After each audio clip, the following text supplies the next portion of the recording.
പിറ്റേന്ന് രാവിലെ ഗൗരി നേരത്തെ തന്നെ ഒരുങ്ങിയിറങ്ങി. ദേവൻ അവളെ കാത്ത് താഴെ തന്നെ ഉണ്ടായിരുന്നു. ഗൗരി ഒരു ഫിറ്റ് ജീൻസും വെള്ള കുർത്തിയുമായിരുന്നു ഇട്ടിരുന്നത്. അവളുടെ ആ വേഷം അവളെ കൂടുതൽ ഭംഗി തോന്നിച്ചു. പോകാം.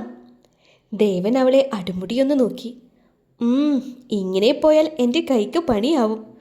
അവൾ അവളെ തന്നെ നോക്കിക്കൊണ്ട് ദേവനോടായി ചോദിച്ചു. എന്തേ, നല്ലതല്ലേ? ഭംഗി കൂടിയോ എന്നൊരു സംശയം. ദേവന് നല്ല അസൂയുണ്ടല്ലേ?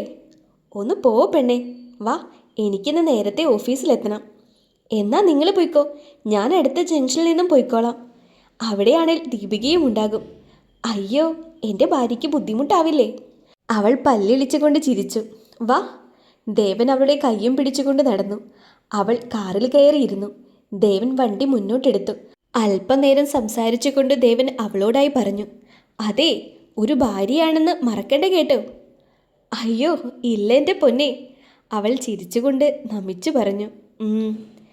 പിന്നെ നിനക്ക് എങ്ങനെ ഇത്രയും വലിയൊരു കോളേജിൽ അഡ്മിഷൻ കിട്ടി? ദേവൻ സംശയത്തോടെ ചോദിച്ചു. അതോ, ഒരു VIP വഴി കിട്ടിയതാ. ഒരു കൊല്ലം നല്ലതുപോലെ പഠിച്ച് യൂണിവേഴ്സിറ്റി ടോപ്പറായാൽ പിന്നീടുള്ള പഠനം നമുക്ക് ഫ്രീ ആയി തുടരാം. അങ്ങനെ കിട്ടിയതാണ്. എനിക്ക് തോന്നി, സാമ്പത്തികം കുറഞ്ഞവർക്ക് അവിടെ ഫീസ് താങ്ങില്ല. ശരിയാ, ഞാൻ ഒരുപാട് വിഷമിച്ച ഒരു കാലഘട്ടം കൂടെയാവും എൻ്റെ കോളേജ് ലൈഫ്. അവളുടെ കണ്ണുകൾ നിറഞ്ഞത് ദേവൻ കണ്ടു.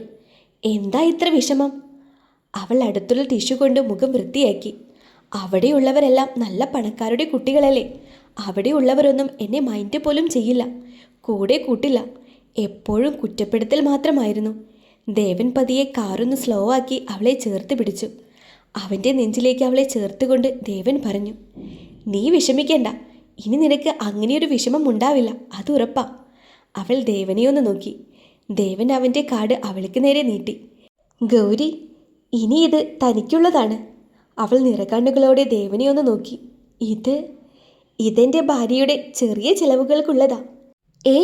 എനിക്കിതിൻ്റെ ഒന്നും ആവശ്യമില്ല. എന്തേലും വേണേൽ ഞാൻ ചോദിച്ചോളാം. ഇത് ഗൗരിക്കല്ല, മിസ്സിസ് ദേവനുള്ളതാ. അവളൊന്ന് ചിരിച്ചു. ഇതിൽ നീ എങ്ങനെയൊക്കെ ചെലവാക്കിയാലും തീരാത്ത അത്രയും പണമുണ്ട്. നിന്റെ ഇഷ്ടത്തിന് ഉപയോഗിക്കാൻ പറ്റും.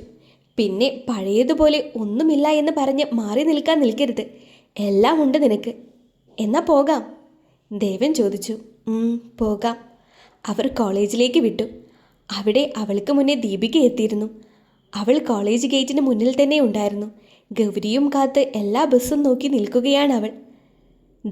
അതാണ് എൻ്റെ ഫ്രണ്ട് ദീപു. ഇതോ? കാറ് ഗ്ലാസ് ഉയർത്തി വെച്ചത് കൊണ്ട് തന്നെ ഉള്ളിൽ ആരാണെന്ന് കാണാൻ പുറത്തുള്ളവർക്ക് പറ്റില്ല.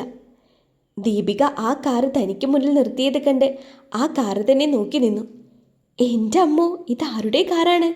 അവളൊരു മന്നപ്പിനെ പോലെ നോക്കുന്നത് കണ്ട് ഗൗരിക്ക് ചിരി വന്നു. ഗൗരി ഇറങ്ങാൻ നേരം ദേവൻ അവളെ ഒന്ന് പിടിച്ചു വലിച്ചുകൊണ്ട് അവളുടെ ചുണ്ടുകളെ നുകർന്നു. അവളുടെ കവിളിലൊന്ന് പിടിച്ചുകൊണ്ട് ദേവൻ പറഞ്ഞു. പറഞ്ഞതൊക്കെ ഓർമ്മയുണ്ടല്ലോ?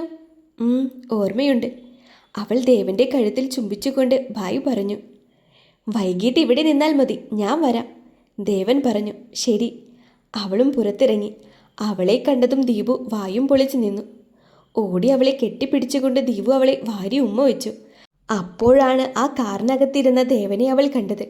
അപ്പോഴേക്കും കാർ ഡോറടച്ച് ദേവൻ പോയി. എടി, അതാരാടി അത്? ദീപു ചോദിച്ചു. അത് ലിഫ്റ്റ് തന്നതാടി. ബസ് ടൈമൊക്കെ മാറിയല്ലേ? അവളൊരു നിരാശ മുഖത്ത് വരുത്തി പറഞ്ഞു. ബസ് ടൈം ഒന്നും മാറിയില്ല. പിന്നെ നിനക്ക് ലിഫ്റ്റ് തരാൻ മാത്രം ദേവൻ ഇത്രയും ദാരിദ്ര്യം പിടിച്ചോ? അവൾ പുരികം താഴ്ത്തി ചോദിച്ചു. നീ കണ്ടോ? കണ്ടു. അത് ദേവനല്ലേ, കോളേജിലെ പെൺകുട്ടികളുടെ മനസ്സിലെ ഹീറോ. ആ ഹീറോ ഒരു സീറോയെയും കയറ്റി വരുന്നതറിഞ്ഞാൽ തീർന്ന്. ദീപു അവളെ കളിയാക്കി. പോടി, ഇപ്പോഴും നിന്റെ വാചാലടിക്ക് ഒരു കുറവുമില്ലല്ലേ? പിന്നെ അവൾ പുച്ഛിച്ചു തള്ളി. എടി, എന്നാലും ഇതെങ്ങനെ? ദീപു സംശയത്തിൽ ചോദിച്ചു. ഗൗരി ഒരു ദീർഘശ്വാസം വലിച്ചു വിട്ടു. നിന്റെ സ്റ്റൈല് മുഴുവൻ മാറിയിട്ടുണ്ടല്ലോ. കോളേജിൽ ഏറ്റവും കൂറായിരുന്ന നീ ആരാ? കളിയാക്കി ദീപു ചോദിച്ചു. അയ്യടാ, പറയുന്ന നീ ബെസ്റ്റ്. അതെ, വന്ന വഴി ഞാൻ അങ്ങ് പോകും. ഗൗരി ദേഷ്യത്തിൽ പറഞ്ഞു.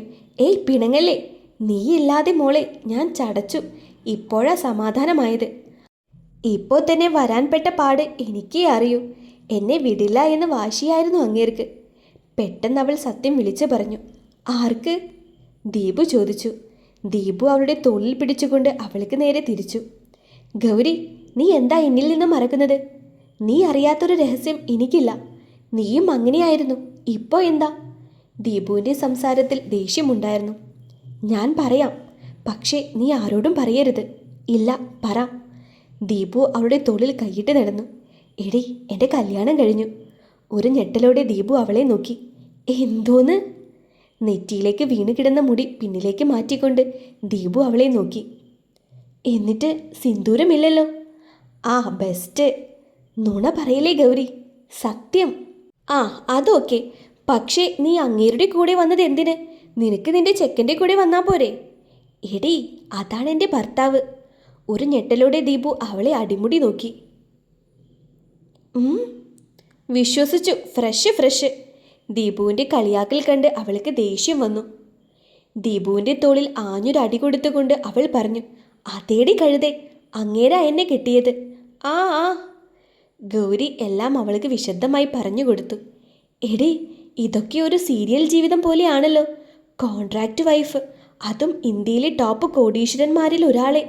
പിന്നെ എഗ്രിമെൻറ്റ്, പിന്നെ പ്രണയം, പിന്നെ വീണ്ടും വിവാഹം. പരസ്പരം ബന്ധമില്ലാത്ത പോലെ ദീപു പിറുവിറുത്തു. ദീപു, ആ, നീ ഇതൊന്നും ആരോടും പറയരുത്. പിന്നെ പറയാതെ. ആ രേഷ്മിയെ എനിക്കൊന്ന് കാണണം. അവളുടെ അമ്മയുടെ. എടി, അല്ല, അവളുടെ അമ്മയുടെ ഫോണിൽ ദേവൻ മെസ്സേജ് അയച്ചു. ഞങ്ങൾ ലവാണ്, അതാണ് ഇതാണ് എന്ന്. ശരിയാക്കും ഞാൻ. ഡി, ആരോടും പറയല്ലേ. നിനക്ക് നമ്മുടെ കോളേജിൻ്റെ കാര്യം അറിയാലോ. എപ്പോഴും പിരിവ്. ഇതും കൂടി അറിഞ്ഞാൽ എനിക്ക് അങ്ങേരെ പിച്ചച്ചട്ടി എടുപ്പിക്കേണ്ടി വരും. പ്ലീസ്. ഗൗരി കൈകൂപ്പി പറഞ്ഞു. ശരി. എനിക്ക് ചെലവ് തരൂ? തരാം. വാ, ക്യാൻറ്റീനിൽ പോയി മുട്ടപ്പപ്സും ചായയും വാങ്ങിത്തരാം. ഓ, കോടീശ്വരി പറയുന്ന വർത്തമാനം. ചുളിഞ്ഞ ഭാവത്തോടെ ദീപു അവളെ നോക്കി പറഞ്ഞു. ശരി, നിനക്ക് എന്താ വേണ്ടത്? മന്തി. വാങ്ങിത്തരാം. ഓ, താങ്ക്സ്. പെട്ടെന്നാണ് ക്ലാസ്സിൽ കയറാനുള്ള ബെല്ല് മുഴുങ്ങിയത്. ദീപുവും ഗൗരിയും ക്ലാസ്സിലേക്ക് നടന്നു. നിന്നെ കണ്ടാൽ ചൊറിയാൻ കുറച്ചെണ്ണം ഉണ്ടാകും, നീ മൈൻഡാക്കണ്ട. ആ ദൃശ്യയും ടീമും ആണോടെ? അല്ലാതെ ആരാ? എൻ്റെ ഗണേശ. അവൾ ക്ലാസ്സിൽ കയറിയതും ക്ലാസ്സിലാകെ കൂക്കുവിളിയായിരുന്നു. അവൾ എല്ലാവരെയും ചുറ്റിലും നോക്കി. തന്നെ നോക്കി തന്നെയാണ് കൂവുന്നത് എന്ന് അവൾക്ക് മനസ്സിലായി. അവൾ അതൊന്നും ശ്രദ്ധിക്കാതെ ദീപുവിനടുത്തേക്കിരുന്നു. പെട്ടെന്ന് ദൃശ്യ ക്ലാസ്സിലെ നിശബ്ദമാക്കിക്കൊണ്ട് ഫ്രണ്ടിൽ വന്ന് നിന്ന് എല്ലാവരെയും ശാന്തരാക്കി. നിനക്കുള്ള എന്തോ പണിയാണ് ഗൗരി. അറിയാം. Hello my dear friend. നമ്മുടെ ഏവരുടെയും കണ്ണിലുണ്ണിയായ, കണ്ണിൽ കുരുവായ, നമ്മുടെ കോളേജിൻ്റെ കോളനി അഭിമാനമായ പ്രിയങ്കരി ഗൗരി തിരിച്ചു വന്നതിൽ ഞങ്ങൾക്കെല്ലാവർക്കും അതിയായ വിഷമവും ദേഷ്യവും ഉണ്ടെന്ന് അറിയിച്ചു കൊള്ളുന്നു. കോടീശ്വരന്മാർ പഠിക്കുന്ന ഈ കോളേജിൽ ഒരു ഓണക്കോടി പോലും വാങ്ങാൻ കഴിവില്ലാത്ത ഇവൾ കയറിപ്പറ്റിയത് എങ്ങനെയെന്ന് പറയേണ്ടതില്ലല്ലോ. എല്ലാവരും ചിരിയോടെ ഗൗരിയെ നോക്കി. അവളുടെ മിഴികൾ നിറഞ്ഞിരുന്നു. പെട്ടെന്നാണ് അവളുടെ ഫോൺ വൈബ്രേറ്റ് ചെയ്യുന്നത് അവൾ ശ്രദ്ധിച്ചത്. അവളത് അറ്റൻഡ് ചെയ്തു. അവൾ ഡെസ്കിൻ്റെ താഴെയായി ഫോൺ വെച്ച് അതിലേക്ക് നോക്കിയപ്പോഴാണ് ദേവനാണെന്ന് കണ്ടത്. അവളുടെ കണ്ണുകൾ നിറഞ്ഞിരിക്കുന്നത് കണ്ട് ദേവൻ അവളോട് ചോദിച്ചു. ഗൗരി, നീ ഓക്കെ അല്ലേ? അവൾ സൗണ്ട് കുറച്ചതുകൊണ്ട് തന്നെ അവൾക്ക് വ്യക്തമായില്ല. ക്ലാസ്സിൽ അവളെ കളിയാക്കുന്നത് ദേവൻ കേട്ടു. പെട്ടെന്ന് ദേവൻ ഫോൺ കട്ട് ചെയ്ത് നോർമൽ കോൾ ചെയ്തു. അവൾ ഫോൺ ചെവിയോടടുപ്പിച്ചു. ഞാൻ ഇപ്പോൾ അങ്ങോട്ട് വരും. വേണ്ട, എനിക്ക് കുഴപ്പമൊന്നുമില്ല. നിന്നെയല്ലേ അവിടെ കളിയാക്കുന്നത്? അവൾ ചുണ്ടുകൾ കടിച്ചുകൊണ്ട് കണ്ണുനീർ തുടച്ചു. നീ ദേവൻ്റെ ഭാര്യയാണെന്നറിഞ്ഞാൽ നിൽക്കും എല്ലാത്തിൻ്റെയും ഭയ. സാരല്ല, ഞാൻ ഓക്കെയാണ്. അതും പറഞ്ഞ് ഗൗരി ഫോൺ കട്ട് ചെയ്തു. ദേവന് അവളുടെ കാര്യത്തിൽ വല്ലാത്ത വിഷമം തോന്നി. അവളെ ഒന്ന് കാണണമെന്നായി അവന്. അല്ലെങ്കിൽ തന്നെ അവൾ പഴയ ഗൗരിയല്ല എന്ന് അറിയിച്ചാൽ എന്താ? ദേവൻ്റെ ഭാര്യയാണെന്ന് പറഞ്ഞാൽ അവൾക്ക് മേലെയുള്ള വൃത്തികെട്ട സംസാരവും അവിടെ നിൽക്കും. പെട്ടെന്നാണ് അവളുടെ മെസ്സേജ് വന്നത്. ഞാൻ ഓക്കെയാണ്, നിങ്ങൾ നല്ലതുപോലെ ജോലി ചെയ്തോളൂ. അങ്ങനെയൊരു വോയിസ് മെസ്സേജ് ആയിരുന്നു അത്. അതിന് പിന്നാലെ ചിരിച്ചു നിൽക്കുന്ന ഒരു സെൽഫിയും. എനിക്ക് നിന്നെ കാണാൻ തോന്നുന്നുണ്ട്, ദേവൻ തിരിച്ചു പറഞ്ഞു. വൈകിട്ട് കാണാലോ. അല്ല, ഇപ്പോൾ. വേണ്ട. ശരി, ബൈ.